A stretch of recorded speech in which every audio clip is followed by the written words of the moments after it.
Hey, before I let you guys know about my full detailed thoughts on the game, I just want to say this is probably the best gacha game that I've ever played, that the aspect of gacha itself is mostly ignored throughout my playthrough. Of course, at the end of the day, I will still do some gacha, but those are merely for just videos and bonus contents to show off to my audience and viewers. Any other than that, would I say I'm bored of the game's current state?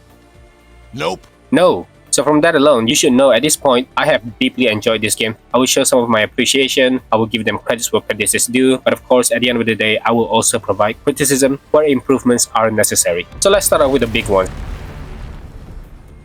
The factory. I know getting into this game that the factory was going to at least take 50% part of the game, possibly 75%, probably more than the actual action gameplay and exploration that what most people are kind of looking forward to as well. Because God knows how many hours, days, weeks I've spent rebuilding my factory and learning so much about the system. And mind you, I never played these kind of games. Best I've experienced was Minecraft, and that's about it. And I don't even go play Minecraft for the factory mechanics as well. Like I don't know about the redstone all that much. But this is just one of the reasons why the game is not for everyone. This mechanic alone does push a lot of players away into progressing into the game. Before this, you had to do the game blueprint tutorial one by one. Thankfully, they did update this where you can just claim the rewards from tutorials without doing so. But of course, this won't help the players that came to this game for the combat. The tutorials are kind of necessary in this case, and this is coming from someone that is very against games hand-holding you to get better. But Endfield, having the skip button on the blueprint defeats the purpose of having a full understanding and knowledge as to how the factory works, how to shred certain materials to create different material to be later on combined into something that is a usable items. This in its own can already be overwhelming to some players.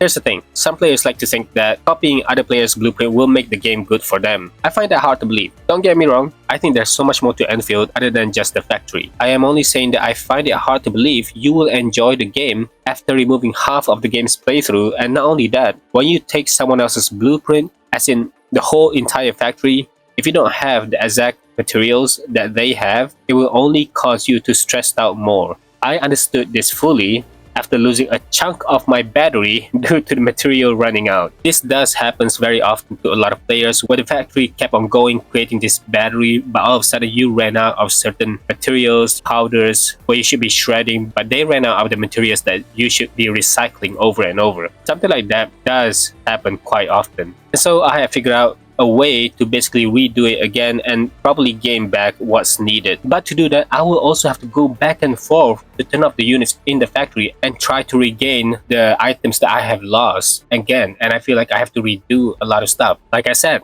it's a lot. And this will 100% stress out the players. They will get burned out over this because having to go back and forth, it's not something players really like to do. So the hand holding is necessary in this game, and if you think that's a lot, then you will have an issue playing the entirety of this game. Just when you thought you were beginning to love the factory system, it gets more and more overwhelming once you reach WuLing. Now, I know WuLing have a lot of systems where it does make things easier for you once you get used to it, but let me explain. The depot resets. WuLing has different currencies. The factory materials from the Valley 4 and WuLing, they are not shared, so you have to restart everything. They use different batteries because in WuLing, it is so much better for you to use these different materials made for WuLing only. And if you try to make a factory with similar battery as Valley 4, you will just end up wasting the opportunity to get an upgrade for your factory. I feel like so much that you learned from Valley 4 was just so misguided because you will get the same tutorial again, but WuLing was just done better. Everything is better in WuLing, especially the relay tower and the electric pylon. It's less of a hassle to attach all the wirings over and over.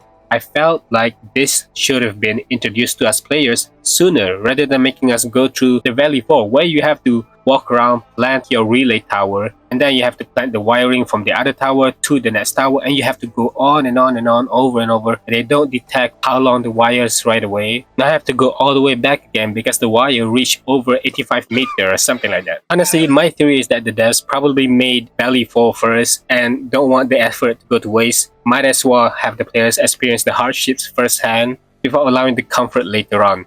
It's just weird if I'm being completely honest with you here. But I'll give you this, once you get to WuLing, you do not want to go back to Valley 4 wiring hassle. I do love that the relay tower just immediately connect once you planted it on the ground. It will tell you like, hey, this is already over 80 meter and it's fine, just move it around a little bit. And it's okay, no more wiring. That's good, that's great. I hope they continue this instead of the wires. There's also this farming thing you have to do. By farming, I mean actually planting seed into the ground. I have nothing against this if they don't already have a solution that was a lot easier beforehand. It's like sometimes they already have a complete system through the planting unit, but they don't want players to progress through the game too easy. So in Wuling, that's another path you can go for to make your plants. It's not exactly bad, but I wish the devs had more consistency. And this is not just me talking about the planting unit, there's more. The mining unit gets an upgrade, right? You start off with this small mining where it's just gonna be able to upgrade some originium ore, and that's about it. Then you keep getting upgrades, and turns out you only need the final unit because it just performs better than the first level and the second level. Then there's also the zipline traverser as well. The upgrade one is of course better because the first one you can only travel for 80 meter, but for the upgraded zipline you can go about 100 meter max, I believe. But I don't think most players even bother using the 100 meter zipline because at the end of the day you kind of planted the zipline next to the relay tower anyways, you know? So at some point it does feel kind of pointless because you're gonna use the zipline 80 meter each to travel a long route. But you know what I mean. I think they should have just introduced the one zipline only, one mining unit only, and if they really want to upgrade it, upgrade to all of them immediately, right? There's no need for us to remove and then switch back to changing into an upgraded zipline. I could go and make hours of long video about the factory only, and I know a lot of you would love to argue that yeah, the factory must grow. They need to make this whole upgrade system so that it will be implemented in the future as well, and we have to continuously upgrade, and there's always something to do in this game for the factory, that is. But I'm gonna stop there with the factory, and let me explain as to why this video comes out a bit too late. I figured I waited for the real end game that they have planned for us. You're doing fine. I won't let you blow this.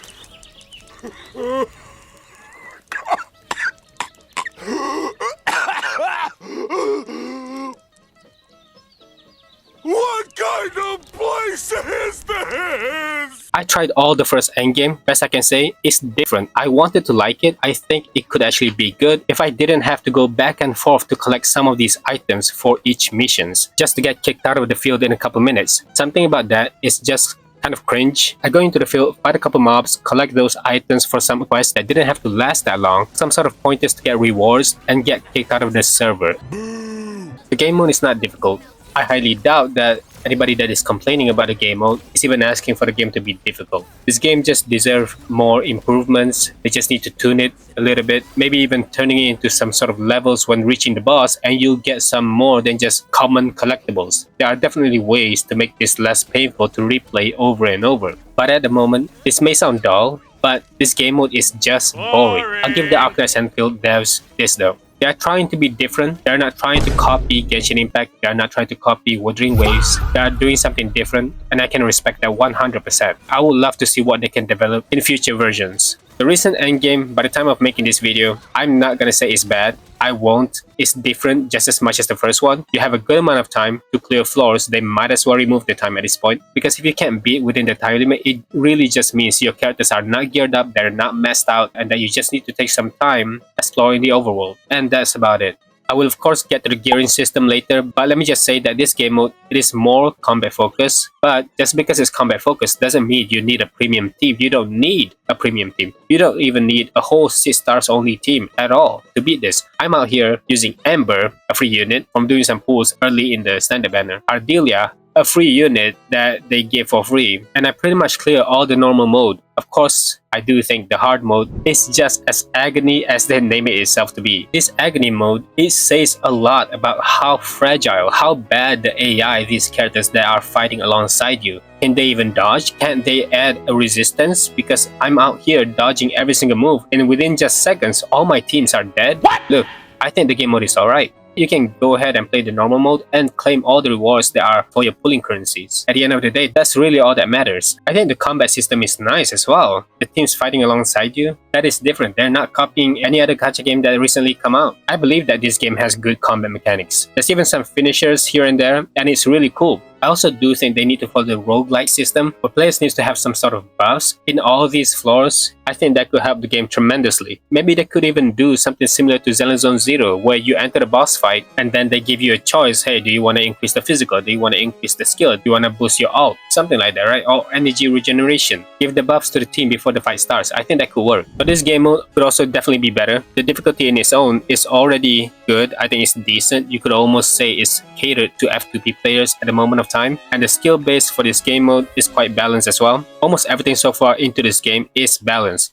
So surely, going into this game further, it will only get better. I really can't see them messing this up. And before I forgot to mention, rewards are a bit too low. The devs are being cheap here for this game mode. The other one, the first one, is great. Hope it resets though. But the second endgame was pretty bad in terms of reward. The overall rewards are really just 4 pools and a half. That is kind of insanity, don't you think? Let me remind you, a full 10 pool. A full temple is 5,000 ore barrels, 5,000 of the in-game currencies. This endgame is supposedly to be the equivalent to Spiral Abyss from Genshin Impact and PoA from Wuthering Waves. 3 pools is outrageous. Change this quick. This looks pretty bad in terms of first impression. I understand that this game is doing well right now, but long term, if this is not said more often, it will only get worse. It happens in so many games, so I highly suggest allowing the players to voice their opinions. I know some folks out there don't like hearing, but I generally do have started loving this game more as time goes on, and I would just like to see the community grow in a positive manner. Moving forward, I would like to talk about more on the building characters part. Like I said before, I did maintain the F2P team. I used Amber, and then we got Ardelia for free, including her weapon. And of course, we got the physical team where Chen and the MC is in the same team. MC will be the main DPS, of course. So I've been using this F2P team for the longest time, from Valley 4 to Wuling, to getting all the pulling curses for the endgame contents. And that's a very, very good reason why I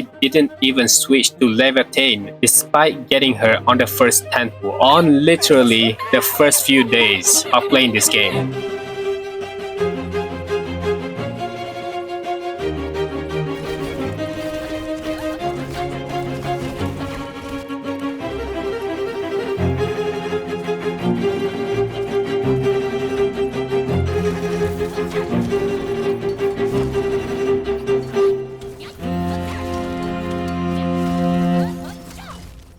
These mushrooms are scattered all over from Valley 4 to Wuling. Is outrageous. I can't even mess these characters up, and it doesn't stop just from leveling up the characters. You have to focus on their skills, on their ult, everything, and they all need different kinds of mushrooms or even materials where you have to mine as well. Although they did try to make it easier for the players with the control nexus. This control nexus thing allows players to go through the progress a lot easier, but even that is a journey on its own, because there are something I like to call chores in these gacha games. I'll give you a couple of examples here. You have to schedule when to pick up the mushrooms and the mining materials for the character's upgrades. You have these owl messengers, which is kind of part of the character builds, since it's also leading up to upgrading the control nexus. And these owls, they are scattered. You can't collect them all at once either, and that really made it into a chore. Now at this point, I might as well go through all the chores and the daily basis that they have implemented into this game. Yes, this is daily basis, daily things that you need to do. You have to collect the daily coins reset, 360 a day, I believe.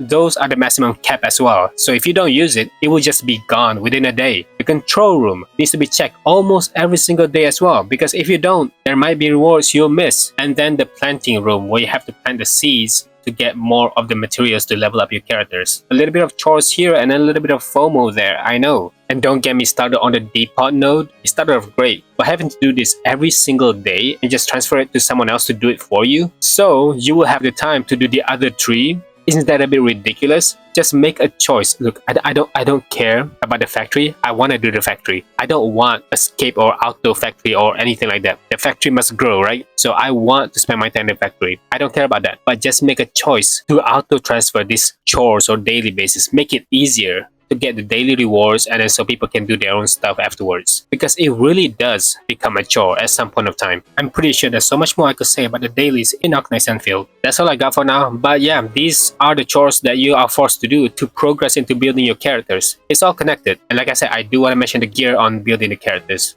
You really need those wooling currencies from the depot node to gear up your characters. And thank God for the stock market. You buy something cheaper and you sell it for something that is more expensive in other people's worlds. And you get a ton of currencies from that. Like I said, I didn't build level 10 until recently. You need to get the wooling currencies to buy the 5-star gear. And my God, can I just say this for once? For those of you that didn't pull for a limited 5-star DPS at the start of this game, which is level 10, it's okay.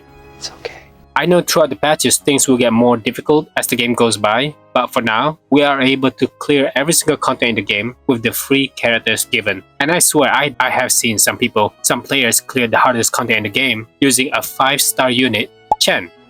Chen, the free character we got at the beginning of the game. It's crazy. Of course, she will need to be fully geared, which brings me to this part. I absolutely love it. Sorry, but artifact farming, building echoes, this is actually much better. Of course, this will also still take some time, but I can also 100% guarantee the same maximum builds of the playable characters as every single players that min-maxing their units. That's what's so great about this. No more FOMO, no RNG. This is great and needs to be praised more. Because if it stays this way, even if they add new characters that uses different new sets, it doesn't matter. It doesn't. Everything can be geared day one of their release, unless they decided to make some more mushrooms types for different regions. If they did that, we're all doomed. But hey, at the moment of time, new characters, different sets, and if they're all just there in the gearing option, we're chilling here. I hope it stays this way. I hope they can make do with the same system in some future patches. I hope they make the materials more accessible to players that are having a hard time earning wooling currencies maybe. Just something to think about, but as of now,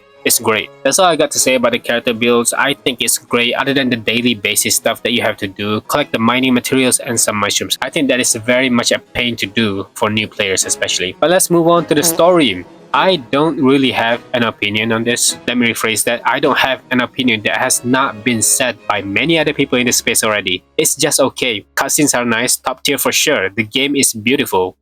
What else is there to say? So every single shot is extraordinary. But again, I wasn't having the time of my life in any of the Valley 4 quests. I enjoyed wooling a bit more, but the character quest for level 10 is what truly made me appreciate the game story, the lores, the characters. Like, my god, level 10 has to be one of the most badass and cutest character in the whole gacha space. I mean, she'd be putting all this attitude towards the MC, but she'd be acting like this when the MC actually reads her. I just can't believe how much I enjoyed her quest than any other Valley 4 quests. But that's just me. Straight up, my opinion. Maybe there's some bias there for sure, because I do have level 10 as well, and as a playable unit, I do enjoy her playstyle quite a lot. And before we move on to the next part, let's talk about the music. I want to be honest here, I like it. I like it a lot. I didn't get a good feel of the music in the story. I don't know why. Maybe I was distracted or something, but I think there's something missing during some scenes. Hear me out. I'm about to glaze here. When I enter a domain, they went hard.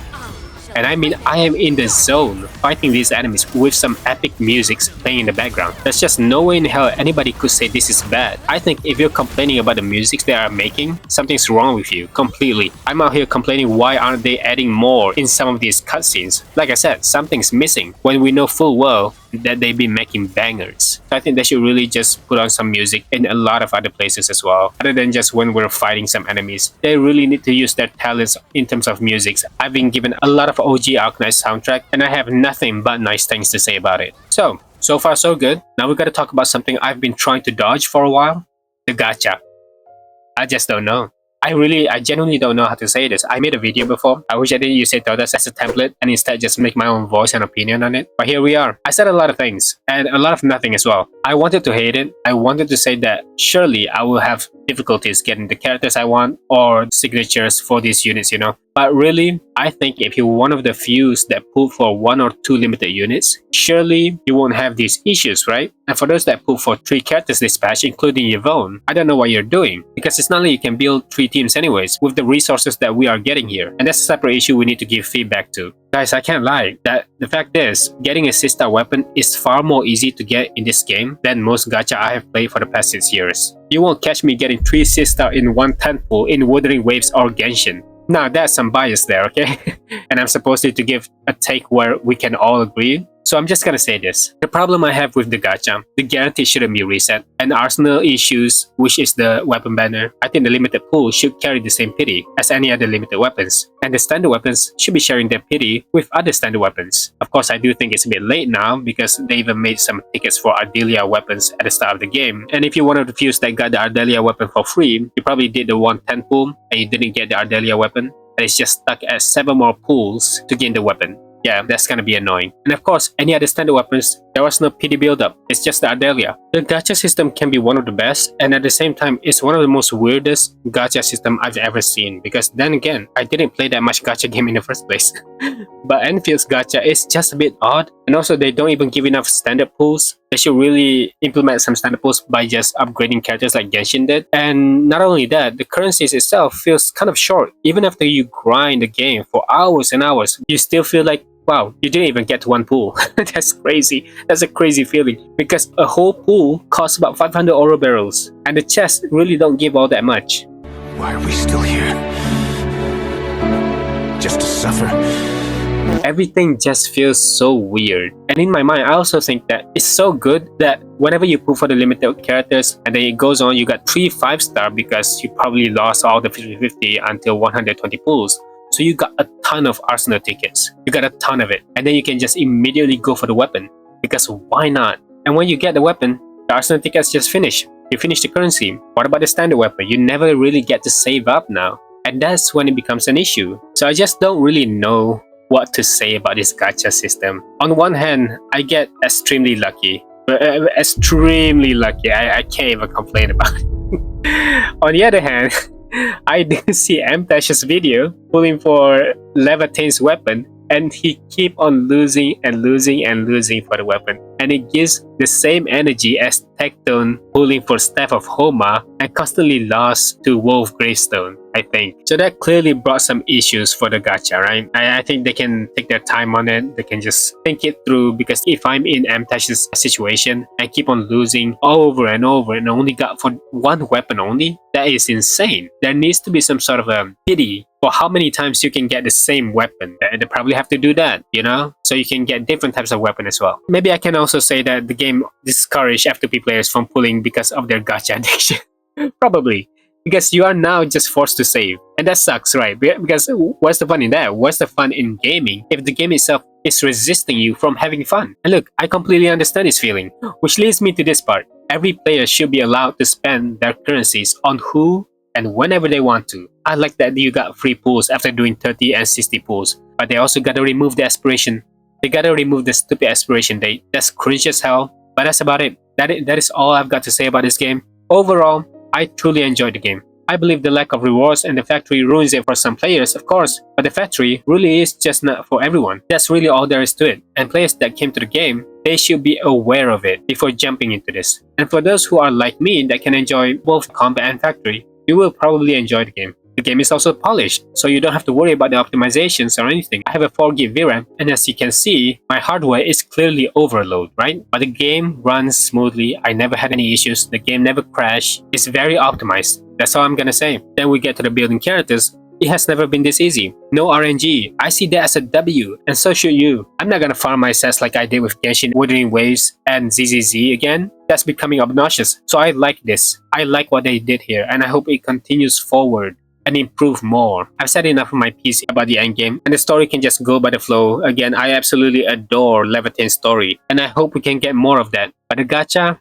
I'm gonna leave that up to the revenue. And for those that wants changes, speak with your wallet. If you really hate the gacha, don't spend on it, okay? If you like the gacha, do whatever you want. I don't really care. And we know at the end of the day, if they are still able to milk the players after months of the game's release, it's not gonna change anything. Besides more rewards, maybe. I really hope they give more ways on getting the standard pools. And that's all I've got to say here. Thank you so much for watching the video up to the end. I really appreciate it. If you enjoyed, leave a like and subscribe to the channel. I'll see you on the next one. Bye bye.